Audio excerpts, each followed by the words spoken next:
শুরু হবে।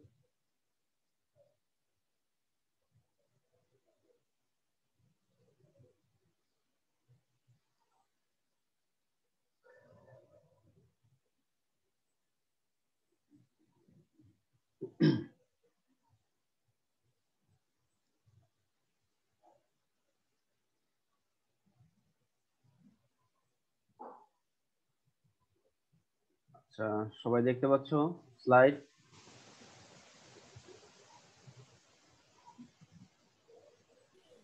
জি স্যার, দেখা যাচ্ছে।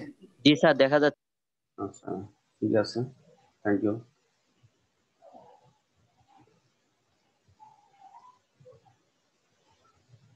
আচ্ছা, আমি আজকে ক্লাস শুরু করছি তাহলে।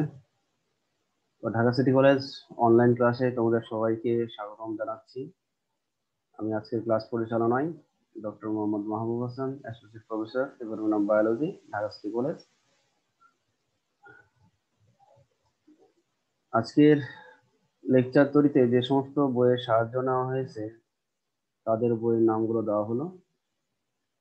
আজকের যে বিষয়বস্তুগুলো আছে, পড়ানোর বিষয়বস্তু, সেটা হলো দ্বিতীয় অধ্যায় কোষ বিভাজন।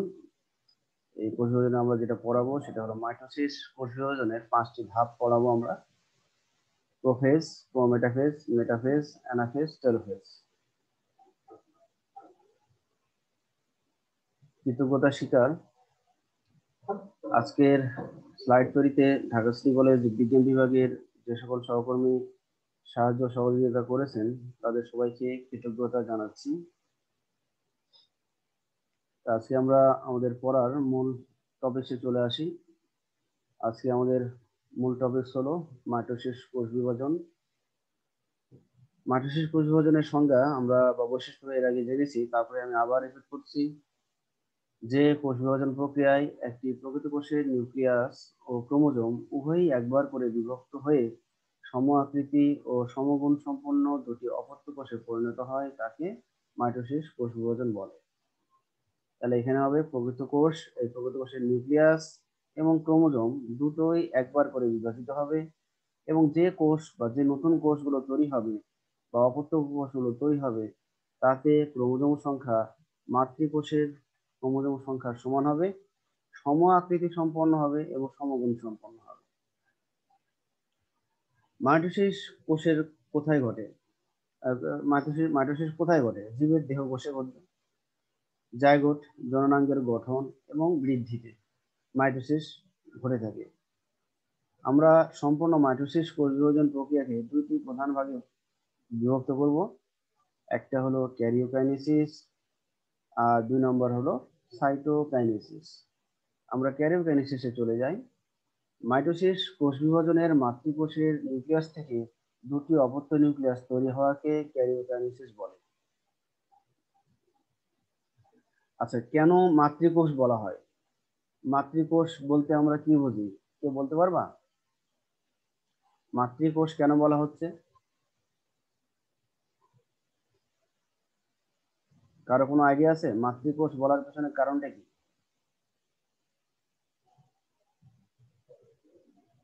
আচ্ছা, মাতৃকোষ বলার পেছনে কারণটা হলো যে কোষ বিভাজনের জন্য প্রস্তুত গ্রহণ করবে সেটাই হলো মাতৃকোষ, বা যে কোষটি বিভাজিত হবে তাকে আমরা বলবো মাতৃকোষ। আর মাতৃকোষ বিভাজিত হয়ে যে কোষগুলো পাওয়া যাবে সেই কোষগুলোকে বলবো অপত্য কোষ বা নতুন কোষ।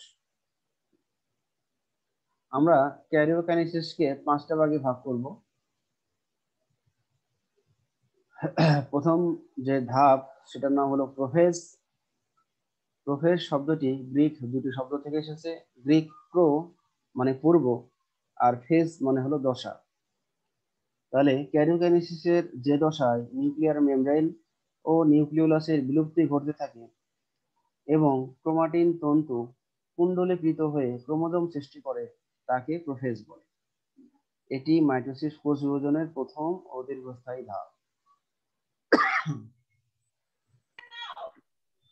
আমরা প্রোফেজের চিত্র এবার দেখতেছি। আমরা চিত্র হলো বাইরের যে সবুজ লেয়ার সেটা হলো কোষ প্রাচীর, সবুজের নিচে যে নীল লেয়ার সেটার নাম হলো কোষ ঝিল্লি।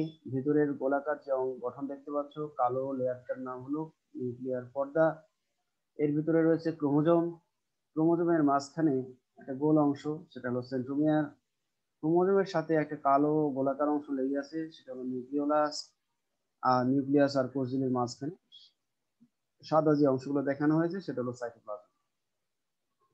তো এই প্রোফেজ পর্যায়ের বৈশিষ্ট্যগুলো কি কি? এই পর্যায়ে মাতৃকোষের নিউক্লিয়াসের আকার বড় হয়, নিউক্লিয়াসের ক্রোমাটিন তন্তুর পানির বিয়োজন ঘটে। মানে নিউক্লিয়াস থেকে কি হয়, পানিটা বের হয়ে যায়, ফলে ক্রোমোজোম থেকেও পানিটা বের হয়ে যায়, এই ক্রোমাটিন তন্তু থেকেও পানিটা বের হয়ে যায়। ক্রোমাটিন তন্তুগুলো কুণ্ডলীকৃত হয়ে ক্রমশ খাটো ও মোটা হয় এবং নির্দিষ্ট সংখ্যক ক্রোমোজোম সৃষ্টি করে। ক্রোমাটিন সূত্রের কুণ্ডলীকৃত হওয়ার প্রক্রিয়াকে স্পাইরালাইজেশন বলে। প্রতিটি ক্রোমোজোম সেন্ট্রোমিয়ার ছাড়া লম্বালম্বি ভাবে বিভাজিত হয়ে দুটি ক্রোমাটিড সৃষ্টি করে। ক্রোমাটিড গুলো বিভক্ত হলেও আলোক অনুবীক্ষণ যন্ত্রে সাধারণত অবিভক্তই মনে হয়। ক্রোমাটিড সেন্ট্রোমিয়ার নামক বিন্দুতে যুক্ত থেকে পরস্পর সমান্তরালে অবস্থান করে। ক্রোমোজোম ক্রমাগত স্প্রিং এর মতো পেঁচিয়ে খাটো ও মোটা হয়, রঞ্জক ধারণ ক্ষমতা বৃদ্ধি পায়।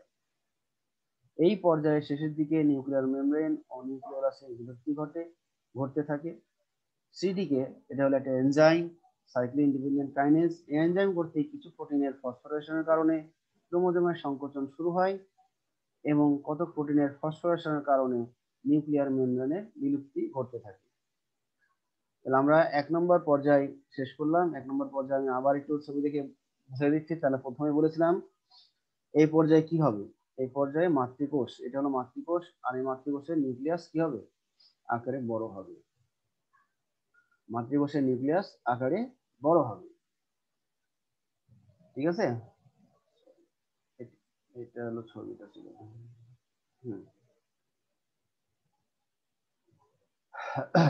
তারপর আমরা কি বলেছিলাম, যে নিউক্লিয়াস থেকে পানি বিয়োজন হয়, মানে নিউক্লিয়াস থেকে পানিটা বের হয়ে যায়। নিউক্লিয়াস থেকে পানি বের হয়ে যাওয়া মানে যে এর ভিতরে যে ক্রোমাটিন তন্তু ছিল সেখান থেকে পানি বের হয়ে যাচ্ছে, ফলে ক্রোমাটিন তন্তুগুলো কি হচ্ছে, কুণ্ডলীকৃত হচ্ছে, সংকোচন হচ্ছে, যার ফলে খাটো এবং মোটা হচ্ছে, এবং তখন তাকে আমরা বলবো ক্রোমোজোম।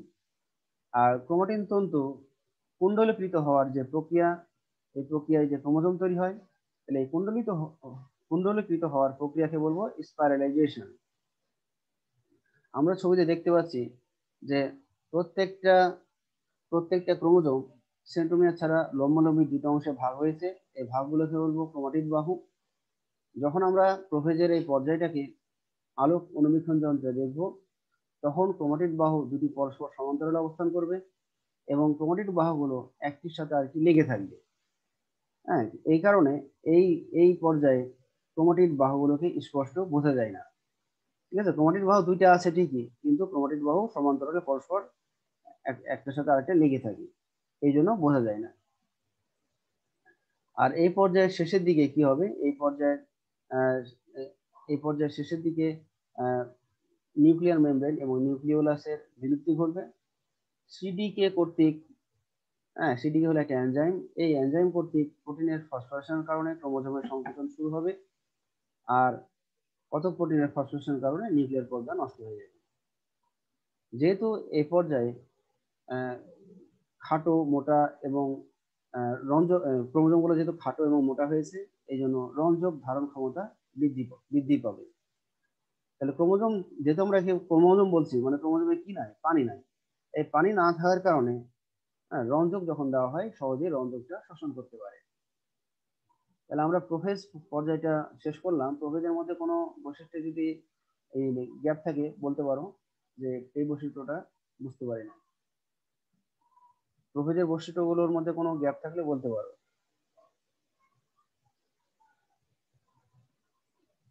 সমস্যা নাই, প্রোফেজের কোনো সমস্যা নাই।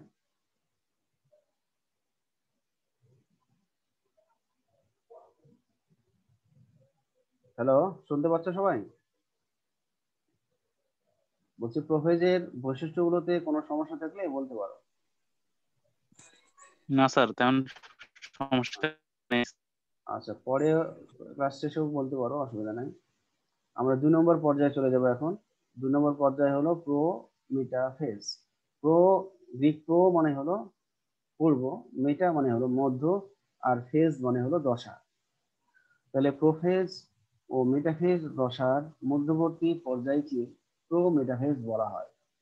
এটি মাইটোসিসের দ্বিতীয় ও স্বল্পস্থায়ী দশা। বৈশিষ্ট্য: এই দশা নিউক্লিয়ার মেমব্রেন ও নিউক্লিওলাস প্রায় অদৃশ্য হয়ে যায়। প্রোটিন নির্মিত ও দুই মেরু বিশিষ্ট তন্তুযুক্ত একটি স্পিন্ডল যন্ত্র গঠিত হয়। তাহলে প্রোটিন নির্মিত ও দুই মেরু বিশিষ্ট তন্তুযুক্ত একটি স্পিন্ডল যন্ত্র গঠিত হয়। স্পিন্ডল যন্ত্রে দুই মেরুর মধ্যবর্তী অঞ্চলকে বিষুবীয় অঞ্চল বলা হয়। আমরা ছবিতে দেখতে পাচ্ছি, তাহলে এটা হলো দুই মেরু, এই যে উপরে একটি মেরু, নিচে আর একটি মেরু, তাহলে দুই মেরু বিশিষ্ট আর স্পিন্ডল তন্তু। এখানে মাঝখানে এগুলো হলো সব স্পিন্ডল তন্তু, আর মাঝখানে যে প্রশস্ত অঞ্চল এটাকে আমরা বলবো বিষুবীয় অঞ্চল। তাহলে এখানে কি কি কি নিয়ে গঠিত? দুইটা মেরু নিয়ে গঠিত। মাঝখানের অঞ্চলকে বলবো বিষুবীয় অঞ্চল, আর এক মেরু থেকে আরেক মেরু পর্যন্ত বিস্তৃত আছে কতগুলো তন্তু। আর এখানে আমরা দেখতে পাচ্ছি যে নিউক্লিয়ার পর্দা আর নিউক্লিওলাস এরা লুপ্ত প্রায়।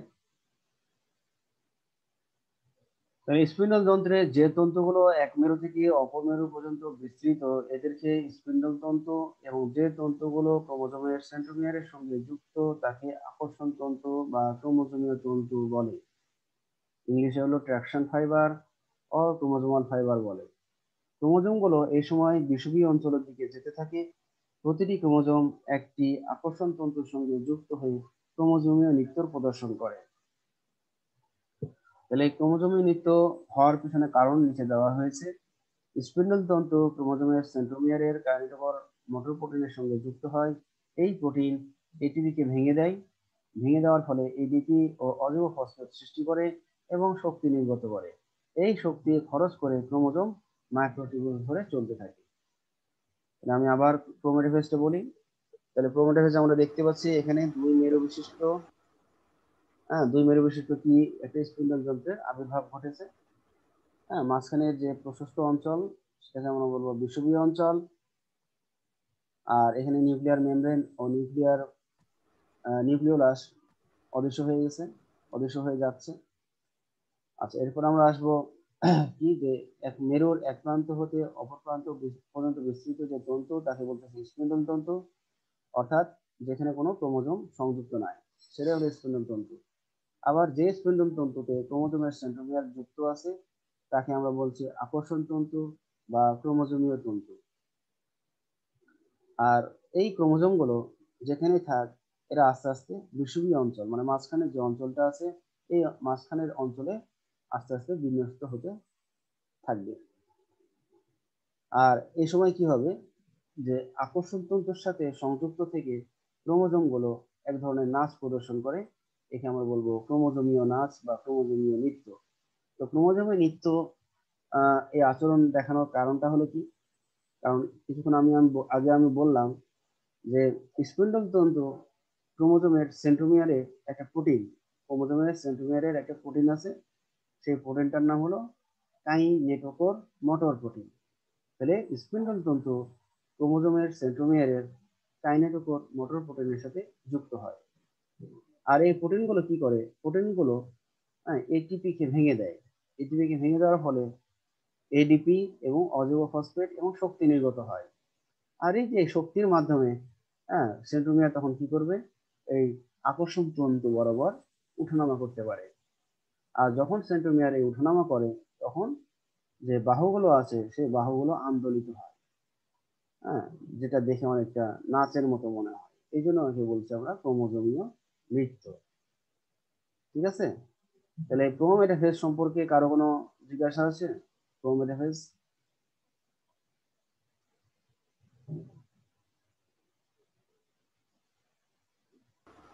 কারো কোনো জিজ্ঞাসা আছে ক্রোমোমেটাফেজের বৈশিষ্ট্য সম্পর্কে?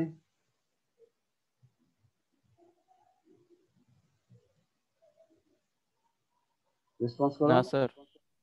আচ্ছা, এখন না না স্যার বলছো, কিন্তু ক্লাস শেষে কিন্তু আমি আবার পড়া ধরবো, কাজেই এখনো একটু সুযোগ আছে, যেটা না বোঝার সেটা বুঝে নেওয়া।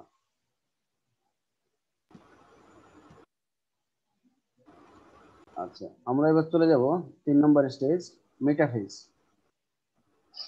তাহলে গ্রিক মেটা, মেটা মানে হলো মধ্য, আর ফেজ মানে হলো দশা।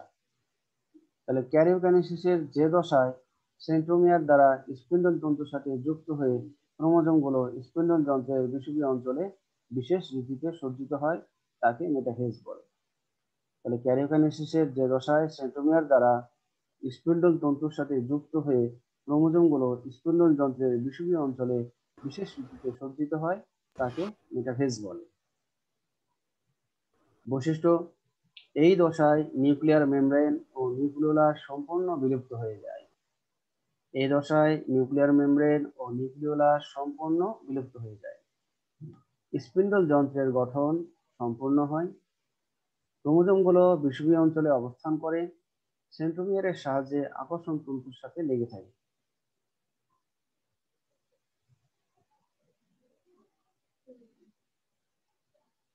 আচ্ছা, আমরা এবার ছবিতে যাই। সবাই ছবিতে খেয়াল করো, এখানে দেখাই যাচ্ছে নিউক্লিয়ার মেমব্রেন আর নিউক্লিওলাস একবারে বিলুপ্ত হয়ে গেছে, নাই, ছবিতেও নাই।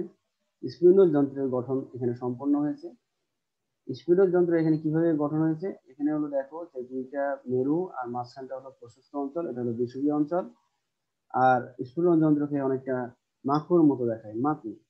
তাহলে এই স্পিন্ডল যন্ত্রের যে অ্যাকচুয়াল আকার বা পূর্ণাঙ্গ যে গঠন, সেটা দেখতে অনেকটা মাকুর মতো। দুই প্রান্ত হবে সূচালো আর মাঝখানটা হবে প্রশস্ত।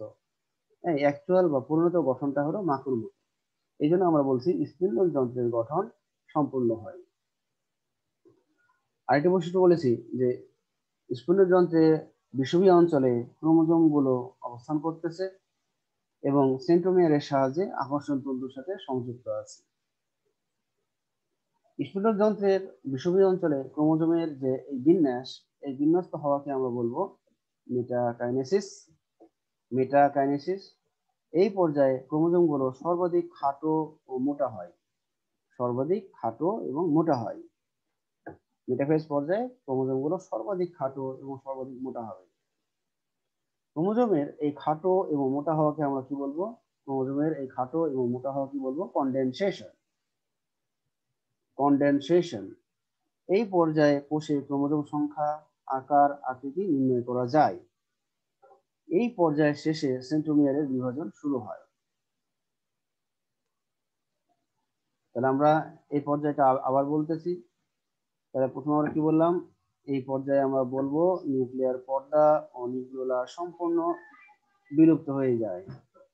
স্পিন্ডল যন্ত্রের গঠন সম্পূর্ণ হয়। ক্রোমোজোম গুলো স্পিন্ডল যন্ত্রের বিষুবীয় অঞ্চলে অবস্থান করে এবং সেন্ট্রোমিয়ারের সাহায্যে আকর্ষণ তন্তুর সাথে লেগে থাকে। স্পিন্ডল যন্ত্রের বিষুবীয় অঞ্চলে ক্রোমোজোমের সেন্ট্রোমিয়ার এর রূপে বিন্যস্ত হওয়াকে বলবো মেটাকাইনেসিস। আর এই পর্যায়ে ক্রোমোজোম গুলো সর্বাধিক খাটো এবং মোটা দেখাবে। ক্রোমোজোম খাটো এবং মোটা হওয়ার যে প্রক্রিয়া, এই প্রক্রিয়াকে আমরা বলবো কনডেনসেশন। কনডেনসেশন এই পর্যায়ে ক্রোমোজোমের সংখ্যা, যেহেতু ক্রোমোজোম গুলো খাটো এবং মোটা হচ্ছে, এই জন্য ক্রোমোজোমের সংখ্যা, আকার, আকৃতি ইত্যাদি স্পষ্ট নির্ণয় করা যায়। আর মেটাফেজ পর্যায়ে যখন শেষ হয় বা শেষের দিকে, তখন সেন্ট্রোমিয়ারের বিভাজন হওয়া শুরু হয়। সেন্ট্রোমিয়ারের বিভাজন হওয়া শুরু হয়। তাহলে এই ছিল মেটাফেজ। তোমাদের তোমাদের জন্য কিন্তু মেটাফেজ আর অ্যানাফেজ এই দুইটা মাইটোসিসের যে পর্যায় আছে, এই পর্যায়গুলো খুবই ইম্পর্টেন্ট। তোমাদের পরীক্ষায় কিন্তু এই দুটো পর্যায় প্রায় দেওয়া হয়। মেটাফেজ সম্পর্কে কারো কোনো জিজ্ঞাসা আছে?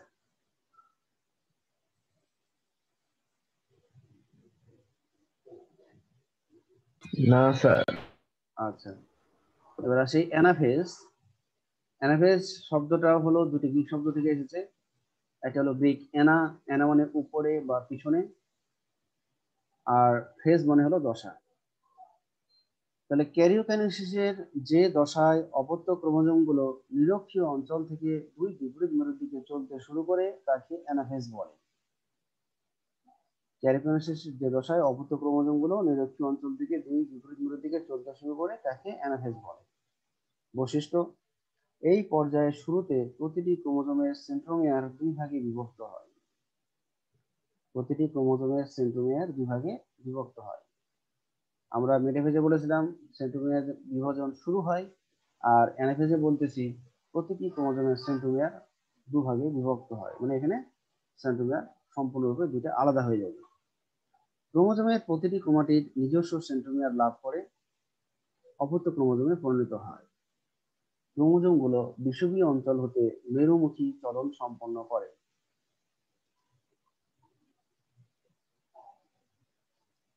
আমরা এখানে ছবিতে দেখতে পাচ্ছি, এখানে দেখা যাচ্ছে যে ক্রোমোজোমের যে সেন্ট্রোমিয়ার সেটা সম্পূর্ণরূপে বিভক্ত হয়ে গেছে এবং প্রত্যেকটা ক্রোমাটিড তার নিজস্ব সেন্ট্রোমিয়ার লাভ করেছে। এই এই এই ধরনের গঠনকে আমরা বলবো অপত্য ক্রোমোজোম। নিচে লেবেলিং করা আছে অপত্য ক্রোমোজোম। তাহলে এই অপত্য ক্রোমোজোম কি হয়, যে বিষুবীয় অঞ্চল হতে পরস্পর দুই বিপরীতমুখী মেরুর দিকে গমন করে। উপরের দিকে একটা মেরু, নিচের দিকে একটা মেরু আছে, দুই বিপরীতমুখী মেরুর দিকে গমন করে। এই গমন করার উদ্দেশ্য হলো কি? এই গমন করার উদ্দেশ্য হলো যে বিকর্ষণ। হ্যাঁ, এখন অপত্য ক্রোমোজোম যার মধ্যে বিকর্ষণ শুরু হয়ে যায়, যার ফলে অপত্য ক্রোমোজোম গুলো দুই বিপরীতমুখী মেরুর দিকে গমন করা শুরু করে। তাহলে অপত্য ক্রোমোজোম গুলোর মধ্যে বিকর্ষণের ফলে অর্ধেক অপত্য ক্রোমোজোম মেরুর একদিকে এবং বাকি অর্ধেক অন্য মেরুর দিকে সরে যেতে থাকে। এই ধরনের চলনকে অ্যানাফেজ চলন বলে। এরূপ চলনে ক্রোমোজোমের সেন্ট্রোমিয়ার অগ্রগামী এবং বাহু অনুগামী হয়। এখানে খেয়াল করো, অগ্রগামী মানে হলো সেন্ট্রোমিয়ার থাকবে আগে এবং বাহুগুলো থাকবে পিছনে। আমরা আগে এবং পিছনে বলতে পারি, অথবা ভালো ভাষায় যদি বলি যে সেন্ট্রোমিয়ার হলো অগ্রগামী এবং বাহুগুলো হলো অনুগামী। মেরুমুখী চলনের কারণে এই পর্যায়কে গতি পর্যায় বলা হয়। সেন্ট্রোমিয়ারের অবস্থান অনুযায়ী আমরা এখানে খেয়াল করব, সেন্ট্রোমিয়ারের অবস্থান অনুযায়ী হ্যাঁ এই অপত্য ক্রোমোজোম গুলো ইংরেজি, ইংরেজি যে লেটার আছে, ইংরেজি যে বর্ণমালা আছে, এই ইংরেজি বর্ণমালার বিভিন্ন অক্ষরের মতো দেখায়। যদি সেই ক্রোমোজোমের আকৃতি ভি এর মতো হয় তাহলে হবে মেটাসেন্ট্রিক, এল এর মতো হলে সাবমেটাসেন্ট্রিক, জে এর মতো হলে অ্যাক্রোসেন্ট্রিক, আই এর মতো হলে টেলোসেন্ট্রিক এর মতো দেখায়। এবং অ্যানাফেজ দশার শেষে ক্রোমোজোম গুলো মেরু প্রান্তে পৌঁছায়। হ্যাঁ, তাহলে এই হলো অ্যানাফেজের বৈশিষ্ট্যগুলো। হ্যাঁ, আমি আবার রিপিট করছি। অ্যানাফেজ পর্যায়ে তাহলে আমরা কি কি বললাম, যে এই পর্যায়ে ক্রোমোজোমের যে সেন্ট্রোমিয়ার সেটা সম্পূর্ণরূপে দ্বিখণ্ডিত হবে এবং দ্বিখণ্ডিত হওয়ার পর হ্যাঁ প্রত্যেকটা ক্রোমাটিড একটা নিজস্ব সেন্ট্রোমিয়ার পাবে। এই ধরনের গঠনকে আমরা বলবো অপত্য ক্রোমোজোম।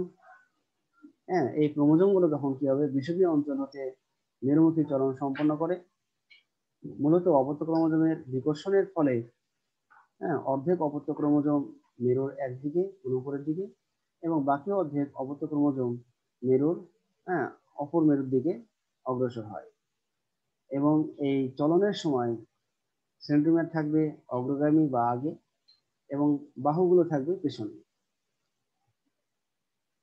তারপরে হবে মেরুমুখী চলনের কারণে, যেহেতু অপত্য ক্রোমোজোম গুলো মেরুর দিকে গমন করছে বা চলন করছে, এই জন্য একে আমরা বলতে পারি, এই পর্যায়কে আমরা বলতে পারি গতি পর্যায়ে বলতে পারি। আর মেরুতে যে অপত্য ক্রোমোজোম গুলো আছে, এই অপত্য ক্রোমোজোম গুলো কি করবে, যে সেন্ট্রোমিয়ারের অবস্থানের উপর ভিত্তি করে, সেন্ট্রোমিয়ারের অবস্থানের উপর ভিত্তি করে অপত্য ক্রোমোজোম গুলো ইংরেজি বর্ণমালার বিভিন্ন অক্ষরের মতো দেখাবে। হ্যাঁ, যদি সেন্টিমিটার থাকে মাঝে আর বাহু দ্বয় যদি সমান থাকে তখন হবে ভি এর মতো। আবার একটা বাহু যদি বড় আর আরেকটা বাহু যদি অর্ধেক হয় অর্থাৎ এল এর মতো হয়, আবার আরেকটা আছে একটা বাহু অনেক বড় আরেকটা বাহু একটু ছোট, যা দেখতে অনেকটা জে এর মতো। আবার দেখা যাবে আরেকটা আছে আয়ের মতো। তাহলে এই বিভিন্ন আকৃতির কারণে এই ক্রোমোজোম গুলোর নামও বিভিন্ন ধরনের হয়। যেমন ইংরেজি ভি এর মতো হলে মেটাসেন্ট্রিক, এল এর মতো হলে সাবমেটাসেন্ট্রিক, জে এর মতো হলে অ্যাক্রোসেন্ট্রিক, আই এর মতো হলে টেলোসেন্ট্রিক এর মতো দেখায়। আর এই দশার শেষে মানে অ্যানাফেজ দশার শেষে ক্রোমোজোম গুলো মেরু প্রান্তে পৌঁছায়। তাহলে এই ছিল অ্যানাফেজ। এবার আসছি আমরা 5 নম্বর পর্যায়, ক্যারিওকাইনেসিসের 5 নম্বর পর্যায় টেলোফেজ। তাহলে গ্রিক টেলো, টেলো মানে হলো শেষ, টেলো মানে হলো শেষ, আর ফেজ মানে হলো দশা। তাহলে ক্যারিওকাইনেসিসের যে দশায় দুটি নতুন অপত্য নিউক্লিয়াস পুনরায় সংগঠিত হয় তাকে টেলোফেজ বলে। তাহলে কোষ বিভাজনের এই পর্যায়ে অপত্য ক্রোমোজোম গুলো মেরুপ্রান্তে পৌঁছায়, বা আমরা এখানে বলতে পারি অবস্থান করে। অবস্থান করায় বলাটাই ঠিক আছে, কারণ আমরা এর আগের ধাপে বলেছিলাম যে অ্যানাফেজ দশায় শেষে ক্রোমোজোম গুলো মেরুপ্রান্তে পৌঁছে, তাহলে আমরা টেলোফেজে এটা বলবো। টেলোফেজের 1 নম্বর যেটা, কোষ বিভাজনের এই পর্যায়ে অপত্য ক্রোমোজোম গুলো বিদ্যুৎ মেরুতে অবস্থান করে, এটা বলাটাই ভালো হবে। সবাই একটু ঠিক করে নিও। 2 নম্বর, ক্রোমোজোম গুলোতে পানির যোজন ঘটে। পানির যোজন মানে কি? পানি শোষণ করবে, ক্রোমোজোম গুলোর ভিতরে পানি প্রবেশ করবে, ফলে ক্রোমোজোম গুলো কুণ্ডলী খুলে যেতে থাকবে এবং অপত্য ক্রোমোজোম লম্বা ও সরু হবে এবং ক্রোমাটিন তন্তুতে পরিণত হয়।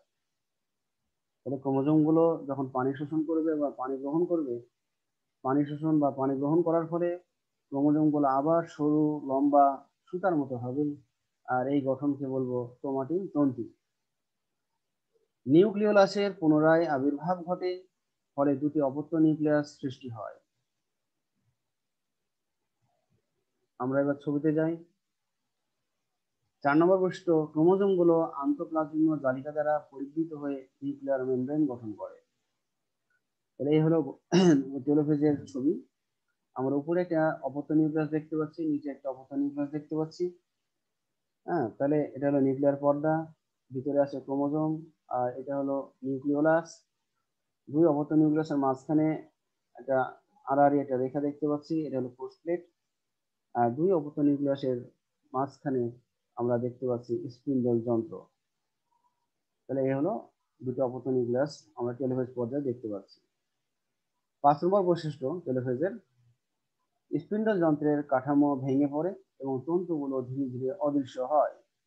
আমরা এখানে ছবিতে দেখতেও পাচ্ছি যে স্পিন্ডল যন্ত্রের কাঠামোগুলো ভেঙে যাচ্ছে, মানে স্পিন্ডল তন্তুগুলো ধীরে ধীরে ভেঙে যাচ্ছে বা কাঠামোগুলো ভেঙে যায়, এই কারণে তন্তুগুলো ধীরে ধীরে অদৃশ্য হতে থাকে।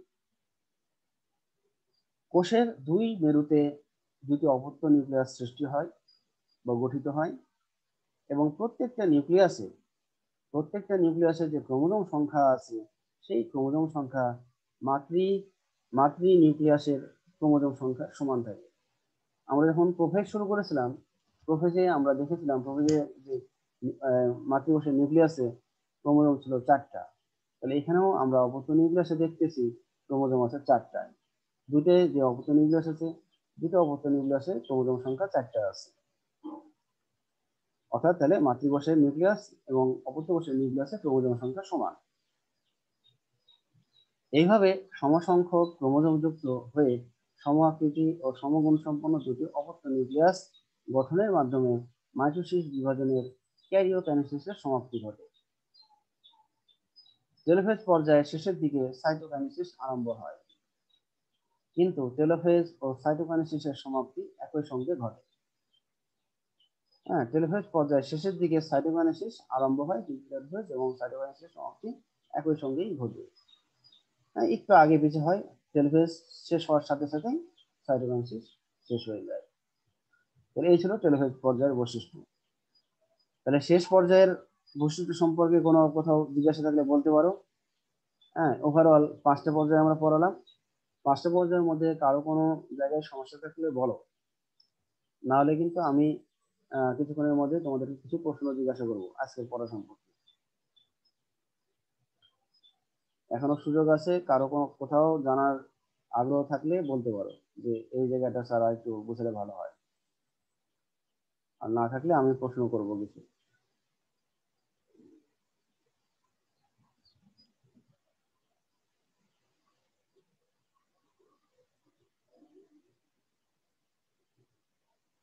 কারো কোনো প্রশ্ন আছে?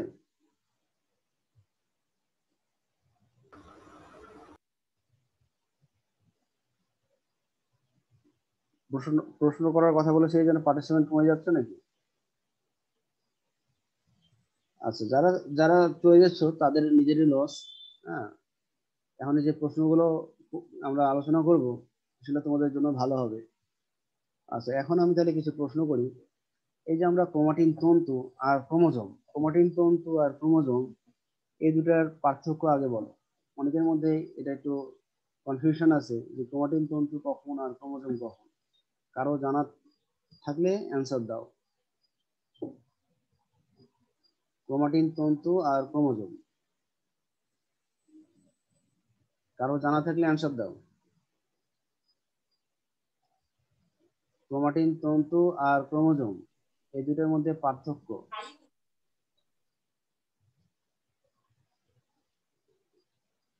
বলো। ক্রোমাটিন তন্তু আর ক্রোমোজোম, এই দুটো সম্পর্কে কারো কোনো পার্থক্য সম্পর্কে জানলে বলো, অ্যান্সার দাও, নাহলে আমি বলে দেবো। না পারলে বলো, না পারলে বলো যে পারি না। রেসপন্স করো।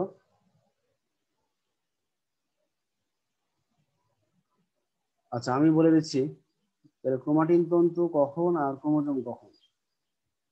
ক্রোমাটিন তন্তু দুইটা সময় আমরা দেখতে পাবো, এক হলো ইন্টারফেজ আর আরেকটা হলো টেলোফেজ। এই সময় কি হয় যে ক্রোমোজোম গুলোতে পানি প্রবেশ করে, পানি শোষণ করে, হ্যাঁ, বা পানি যোজন হয়, যার ফলে ক্রোমোজোম গুলো লম্বা সরু সুতার মতো হয়। হ্যাঁ। স্যার স্যার প্রথম থেকে আরেকবার বললে ভালো হয়, আমাদের এদিকে নেটওয়ার্ক প্রবলেম তো শুনতে পারিনি। আচ্ছা, আমি যেটা বলছিলাম যে ক্রোমাটিন তন্তু আর ক্রোমোজোমের যে পার্থক্যটা সেটা আমি আবার রিপিট করছি। যে ক্রোমাটিন তন্তু আমরা কখন দেখতে পাবো, ক্রোমাটিন তন্তু দেখতে পাবো একটা ইন্টারফেজ আর একটা হলো টেলোফেজ পর্যায়ে। তাহলে কেন ক্রোমাটিন তন্তু বলছি, কারণ এই দুই পর্যায়ে ক্রোমোজোম গুলোতে পানি প্রবেশ করে, মানে পানি যোজন ঘটে বা পানির হাইড্রেশন ঘটে, যার ফলে ক্রোমোজোম গুলো লম্বা সরু সুতার মতো বা জালিকার মতো দেখায়। তখন আমরা একে বলবো ক্রোমাটিন তন্তু। ঠিক আছে, তাহলে একটা হলো কোষ বিভাজনের শুরুতে, আর একটা আমরা দেখতে পাচ্ছি ক্যারিওকাইনেসিসের শেষ পর্যায়ে, মানে টেলোফেজ পর্যায়ে ক্রোমাটিন তন্তুর আবির্ভাব ঘটছে। এবার আসছি ক্রোমোজোম। তাহলে যখন কোষ বিভাজন শুরু হয়ে যাচ্ছে, মানে প্রোফেজ শুরু হচ্ছে, তখন ক্রোমাটিন তন্তুগুলো কি হয়, ক্রোমাটিন তন্তুগুলো পানি ছেড়ে দেয়, মানে নিউক্লিয়াস থেকে পানি বের হয়ে যায়, যার ফলে ক্রোমাটিন তন্তু থেকেও পানিটা বের হওয়া শুরু করে, মানে পানি বিয়োজন হয় বা পানি ডিহাইড্রেশন ঘটে। ঠিক আছে, এর ফলে ক্রোমাটিন তন্তুতে পানি কমে যায়। পানি কমে যাওয়ার কারণে তারা আর কি থাকে না, তারা সরু সুতার মতো থাকে না, তখন আস্তে আস্তে সংকুচিত হতে থাকে এবং কুণ্ডলীকৃত হয়, যেটাকে বলছে স্পাইরাল। স্পাইরাল মানে হলো পেঁচানো, নিজেদের মধ্যে একটা পাক খায়। তাহলে ক্রোমাটিন তন্তুগুলো ছিল সরু সুতার মতো, যখন পানি কমে যাচ্ছে তখন এরা সংকুচিত হয়ে নিজেদের মধ্যে প্যাচ বা কুণ্ডলী সৃষ্টি করছে, যার ফলে কি হয়, এরা আস্তে আস্তে খাটো এবং মোটা হচ্ছে। এবং খাটো আর মোটা যখন হয় তখন এই গঠনটাকে আমরা বলবো ক্রোমোজোম। তাহলে ক্রোমোজোম কখন কখন আমরা ক্রোমোজোম বলছি, প্রোফেজে বলবো, প্রোমেটাফেজে বলবো, মেটাফেজে বলবো, অ্যানাফেজে বলবো। হ্যাঁ, কারণ এই চারটা ধাপে আমরা দেখতেছি যে পানি দিয়ে মানে পানি নাই। আবার টেলোফেজ যখন আসছে তখন কি হচ্ছে, আবার ক্রোমোজোম গুলো পানি যোজন করা শুরু করছে, তখন আবার ক্রোমাটিন তন্তুতে পরিণত হচ্ছে। তাহলে তোমরা কি বুঝতে পেরেছো ক্রোমাটিন তন্তু আর ক্রোমোজোম এই বিষয়টা? জি স্যার। আচ্ছা, এবার তাহলে আমরা বলতেছি, এবার আমরা আজকে ইতে যাই যে এই যে ক্রোমাটিন তন্তু কুণ্ডলীকৃত হলো, কুণ্ডলীকৃত হয়ে ক্রোমোজোমে পরিণত হলো, এই কুণ্ডলীকৃত হওয়ার প্রক্রিয়ার নাম কি? ক্রোমাটিন তন্তু, স্পাইরালাইজেশন। গুড, স্পাইরালাইজেশন। আচ্ছা, এবার আরেকটা প্রশ্ন, এই যে ক্রোমোজোম গুলো যে মোটা এবং খাটো হয়েছে, এই মোটা এবং খাটো হওয়ার প্রক্রিয়ার নাম কি? মোটা এবং খাটো ক্রোমোজোম গুলো ঠিক, sir condensation. Condensation, good. Condensation কোন পর্যায়ে সম্পন্ন হবে? Sir metaphase. মেটাফেজ। মেটাফেজ। আচ্ছা, এবার বলো তো হোয়াট ইজ মেটাকাইনেসিস? মেটাকাইনেসিস কি? মেটাকাইনেসিস কাকে বলে? কারো জানা আছে মেটাকাইনেসিস কি? জানা না থাকলে সঙ্গে সঙ্গে বলতে পারো, স্যার পাচ্ছি না, বলে দেবে। এটা আচ্ছা, মেটাকাইনেসিস হলো এটা কোষের মেটাফেজ পর্যায়ে ঘটবে। কোথায়? কোষ বিভাজনের মেটাফেজ পর্যায়ে ঘটবে। এই পর্যায়ে কি ঘটবে? স্পিন্ডল যন্ত্রের যে বিষুবীয় অঞ্চল, স্পিন্ডল যন্ত্রের বিষুবীয় অঞ্চলে ক্রোমোজোমের সেন্ট্রোমিয়ার বিন্যস্ত হবে। আর এই বিন্যস্ত হওয়ার প্রক্রিয়াকে বলবো মেটাকাইনেসিস। তাহলে স্পিন্ডল যন্ত্রের বিষুবীয় অঞ্চলে ক্রোমোজোমের সেন্ট্রোমিয়ারের বিন্যস্ত হওয়াকে বলতেছি মেটাকাইনেসিস। প্রক্রিয়াটি ঘটবে মেটাফেজে। আচ্ছা, ক্রোমোজোমীয় নৃত্য বা ক্রোমোজোমাল নাচ এটা কোন পর্যায়ে হবে? ক্রোমোজোমীয় নৃত্য বা ক্রোমোজোমাল ড্যান্স বা ক্রোমোজোমাল নাচ অ্যানাফেজ। না অ্যানাফেজ। না না, হচ্ছে না। Sir prometaphase. প্রোমেটাফেজ। তাহলে এই যে ক্রোমোজোমীয় নৃত্য এটা কেন হয়, এর পিছনে কারণটা কি? কেন ক্রোমোজোম নৃত্য প্রদর্শন করে? কারণটা বলতে পারবা কেউ? ক্রোমোজোম কেন নৃত্য প্রদর্শন করে? না পারলে বলো, তাড়াতাড়ি আমি অ্যান্সারটা বলে দিচ্ছি। কারণ স্যার ক্রোমোজোমের সেন্ট্রোমিয়ার স্পিন্ডল যন্ত্রের নির্দিষ্ট একটা তন্তুর সাথে সংযুক্ত হয়। হ্যাঁ হ্যাঁ এই জন্য স্যার তখন ক্রোমোজোমটা একটু আন্দোলিত হয়, তখনই তো স্যার মৃত্যুটা সৃষ্টি হয়। হ্যাঁ, হয়েছে, মোটামুটি হয়েছে, তুমি হাফ মার্কস পাবা। আর আরেকটা কারণ আছে যে স্পিন্ডল তন্তু ক্রোমোজোমের সেন্ট্রোমিয়ারের একটা প্রোটিনের সাথে যুক্ত থাকে। স্পিন্ডল তন্তু ক্রোমোজোমের সেন্ট্রোমিয়ারের একটা প্রোটিনের সাথে যুক্ত থাকে। সেই প্রোটিনটার নাম কি?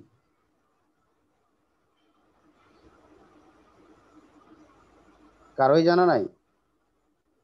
না sir. Kinetochore. Kinetochore motor protein. তাহলে স্পিন্ডল তন্তু ক্রোমোজোমের সেন্ট্রোমিয়ারের একটা প্রোটিনের সাথে যুক্ত থাকে। আর এই প্রোটিনটার নাম হলো কাইনেটোকোর মোটর প্রোটিন। তো এই প্রোটিনটার কাজ কি? এই প্রোটিনটা কি করে যে স্যার এটিপি। এটিপি হ্যাঁ ভেঙে এডিপি হ্যাঁ হ্যাঁ এবং স্যার পাই সৃষ্টি করে, যে এবং শক্তি নির্গত করে, হ্যাঁ। শক্তি আর খরচ করে স্যার ক্রোমোজোমে মাইটোবিউল ধরে চলতে থাকে তারপরে স্যার। ইয়েস, এবার ঠিক আছে। তাহলে এই এই কথাগুলো বলতে হবে। ঠিক আছে, একটা ছেলে বলেছে মোটামুটি হয়েছে, কিন্তু ও সঠিক কারণটি বলেনি। ও মানে কেন ক্রোমোজোমের নৃত্য কাকে বলে এটা এটা বলেছে, কিন্তু কারণটা হলো এই যে ক্রোমোজোমের যে সেন্ট্রোমিয়ারের সাথে স্পিন্ডল তন্তু যুক্ত থাকে। সেন্ট্রোমিয়ারের একটা প্রোটিন আছে কাইনেটিক মোটর প্রোটিন। এই প্রোটিন এটিপি কে ভেঙে যে শক্তি নির্গত করে, সেই শক্তি খরচ করার মাধ্যমে ক্রোমোজোম সেন্ট্রোমিয়ার স্পিন্ডল তন্তুতে চলাচল করে, যার ফলে ক্রোমোজোমের বাহুগুলো আন্দোলিত হয়। একে বলবো আমরা ক্রোমোজোমাল ড্যান্স।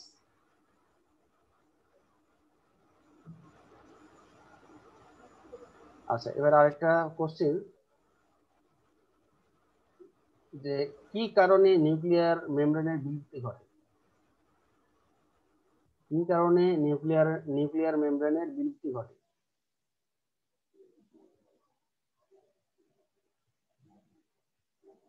বলতে পারবা? নিউক্লিয়ার মেমব্রেনের বিলুপ্তি ঘটা শুরু হয় কখন? নিউক্লিয়ার পর্দার বিলুপ্তি হওয়া শুরু হয় কখন? Sir sir প্রোমেটাফেজে। প্রোফেসে প্রোফেজে। প্রোফেজের শেষ পর্যায়ে, ঠিক আছে। জি স্যার।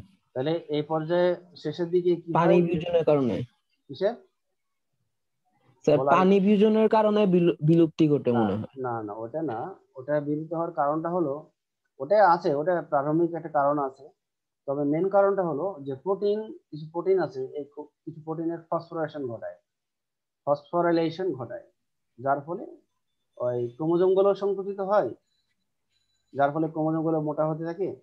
আর একই সাথে আবার নিউক্লিয়ার পর্দাও বিলুপ্ত হতে থাকে।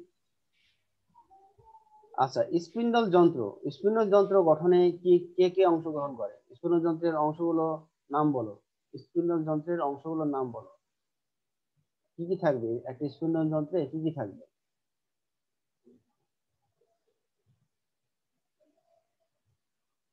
একটা স্পিন্ডল যন্ত্রে কি কি থাকবে?